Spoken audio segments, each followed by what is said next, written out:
Hello, brothers and sisters in Christ. I'm Father Reggie Hamilton. Father Reggie, what? You don't need to be wearing your face covering. I mean, we are in our own house. Oh, thank you. I'm sorry, I forgot about that. It's all right.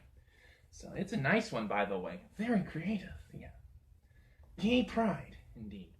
All right. So let's start over again. Okay. Hello, my brothers and sisters in Christ.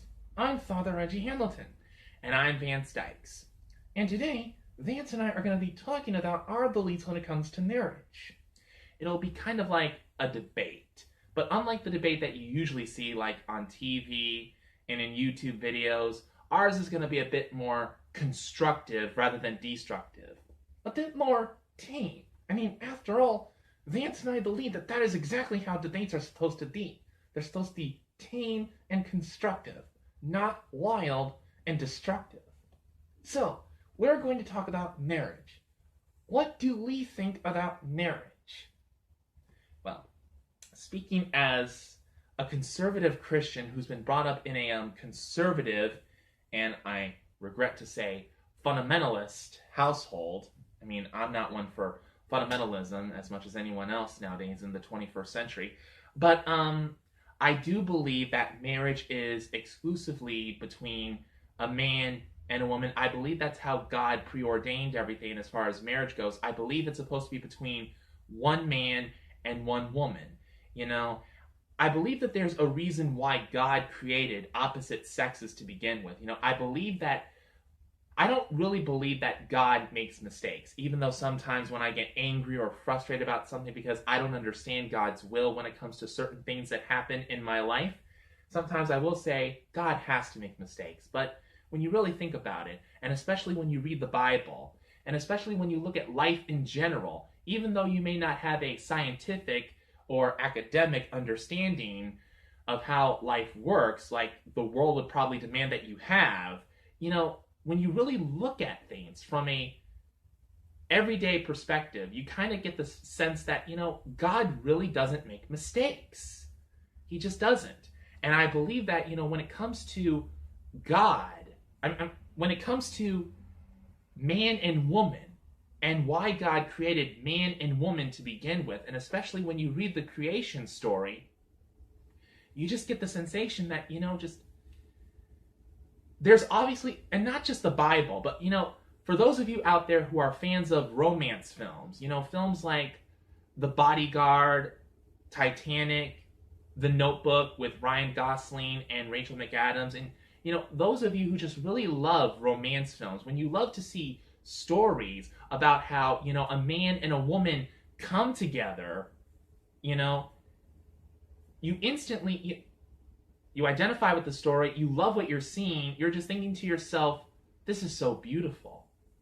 You know, you have some inward, in-depth knowledge that this is pretty much what God has preordained, and especially when you go back to the Bible and you read the Genesis story, you read about the first human beings who have ever been created, Adam and Eve, and you read the story about, you know, how Adam was alone in the Garden of Eden, and God said that wasn't a good thing. So after a series of events, you know, he creates animals, and Adam gives names to the animals, and he did not find a suitable mate that was suit for him. So God decides that he's going to create a woman, and when the woman is introduced to Adam, he says, finally, this is now bone of my bone and flesh of my flesh. She shall be called woman, for she was taken from man, because God created her from one of his ribs. So when you really think about it, there's a reason why God created man and woman to begin with. There's a reason why there's two sexes, you know, in the world to begin with. You know, there's a reason why we have men and women, and I believe that's the purpose, is that, you know, God has always had in mind for man and woman to get married. That's always been his understanding and his definition of what a marriage is. It's between man and woman. Very interesting. Well, I have to disagree with you for a few reasons. I don't know what to term this, but you do know, Vance, that there are some people in this world who are actually born with two sexes, right? Yeah, I actually did research on that. Well, I didn't do research. I actually just looked it up. But yeah, there are some people in the world, who do have two sexes. They actually have a penis and they have a vagina. I kind of have the name in my mind. Is it hermaphrodites? Hermaphrodite? I don't know. Maybe some of you guys may know. Go ahead and leave your comments in the comment section below and let us know what the proper term and pronunciation of the term is. So the point is that, yes, God has created some people to be men and women, but at the same time, there are some people in this world who are actually both. They're actually both men and women.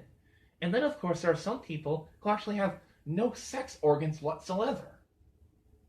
I'm glad that you brought that up because, I do remember watching a video about somebody, who looks like a woman, but she doesn't have any sex organs whatsoever. But, she looks like a woman. I think she was raised to be a woman.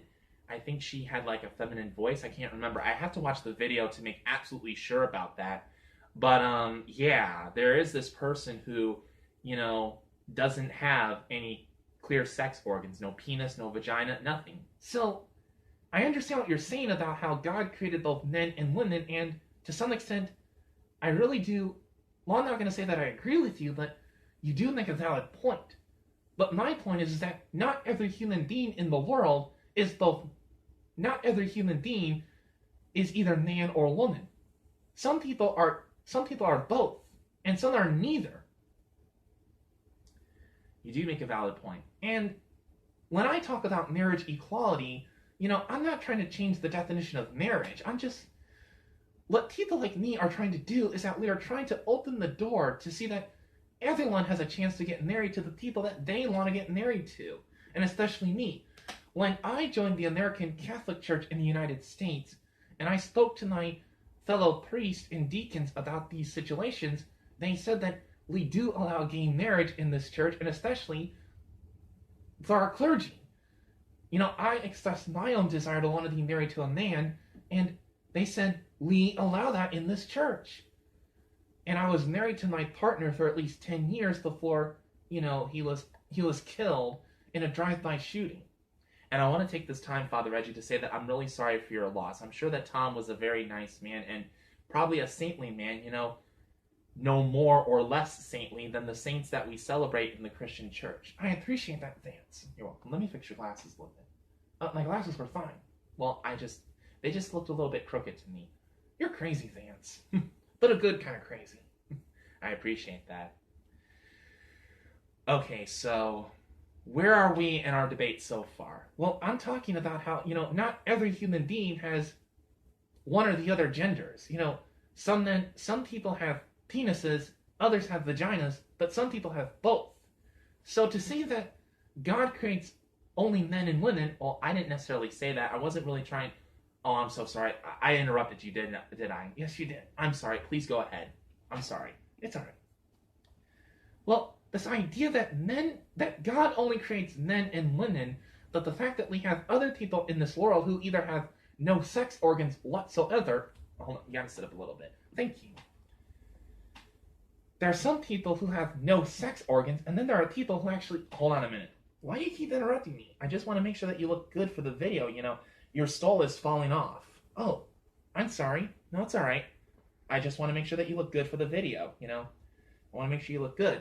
Maybe you should worry about that peacock hair in the back. I try so hard to do something about my hair, but it's just like, I don't know what to do. I can't do anything with it. Go ahead. Basically, there are some people in this world who have no sex organs whatsoever, and there are people who actually have both sex organs. They have both a penis and a vagina. And what I want to know... Stop touching me, Vance. I'm sorry, you're just slipping away and I just don't want you to slip. Okay, thank you. Anyway, so what I want to hear from fundamentalists and conservative Christians is, what about people who have both sex organs? And what about people who have no sex organs whatsoever? What do you say about them getting married?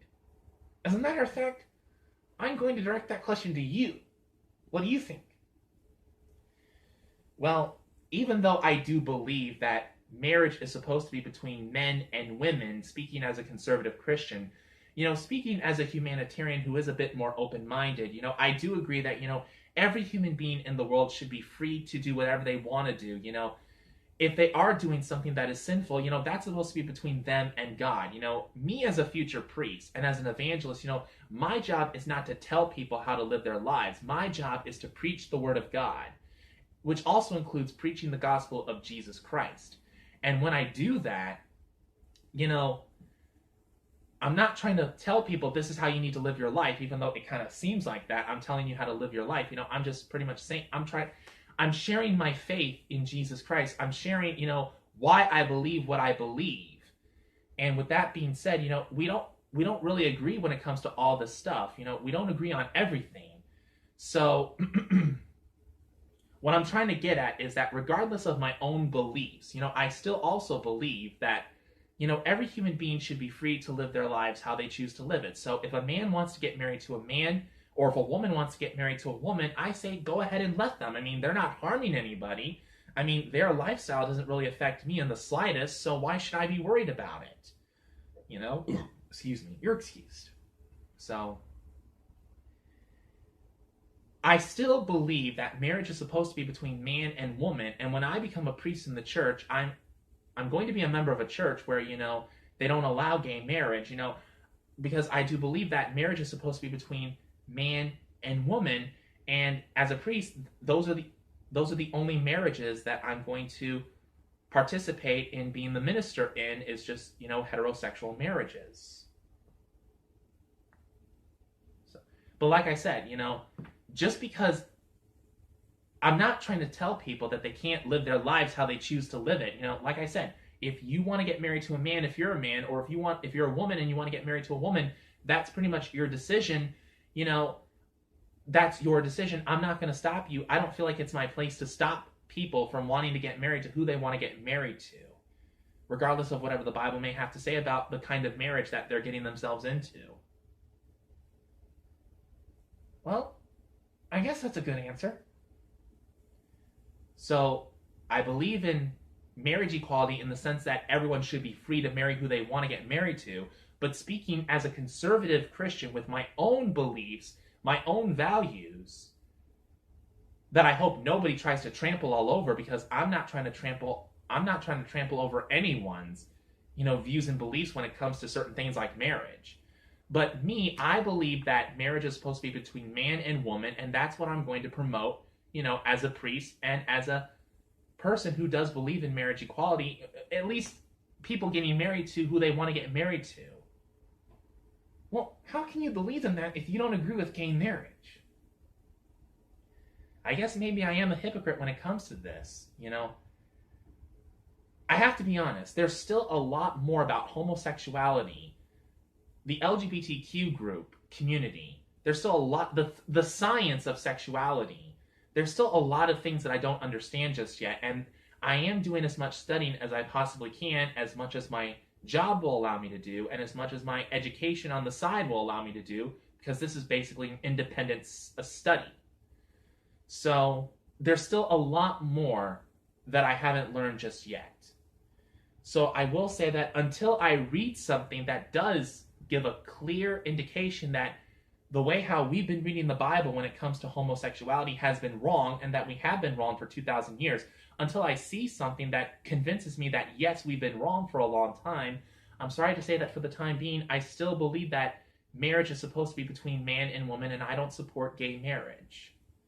But just because I don't support gay marriage, that doesn't mean that, I hate gay people. That's another thing about me, is that you're never going to see me in one of those, overzealous Christian groups like the Westboro Baptist. You're never going to see me on a street corner holding a sign that says something like "God hates fags, read Leviticus." And I'm never going to shout. I'm not going to shout, "God hates fags." I'm not going to do that. And to certain churches who do support gay rights and gay marriage, like the Episcopal Church, well, depending on which diocese you're talking about, I'm not going to say God hates the Episcopal Church as well as fags. I'm not going to say that. I will never do that.